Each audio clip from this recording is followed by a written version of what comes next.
خوگر ہم سے تھوڑا سا گلا بھی سن لے. افبہذا الحدیث انتم مدہنون، تو لوگوں اس قرآن جیسی شے سے تم سہلنگاری برت رہے ہو، غفلت برت رہے ہو. اس کو سمجھنے کے کوئی مادہ تمہارے اندر نہیں، اس کو پڑھنے کا کوئی شوق تمہارے اندر نہیں رہا، اس کو سمجھنے کے لیے عربی زبان نہیں سیکھ سکتے. انگریزی اتنی پڑھی کہ انگریزوں کو پڑھا دیں. میڈیکل پڑھنے کے لیے 20-20 برس کی تعلیم چل رہی ہے. 32-33 برس کا آدمی ہو گیا ہے، لڑکا پڑھ رہا ہے ابھی اسپیشلائزیشن کر رہا ہے. کتنا عرصہ، کس لیے؟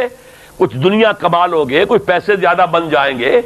اتنی عربی نہیں سیکھی کہ قرآن مجید جو ہے وہ سیدھا آپ کے ذہن اور دل میں اتر جائے. اس لیے کہ جب آپ قرآن پڑھیں اور ترجمہ دیکھیں تو ترجمہ جب آپ پڑھ رہے ہیں، قرآن نہیں پڑھ رہے، آپ تو مترجم کو پڑھ رہے ہیں. قرآن کی تاثیر اب نہیں آئے گی.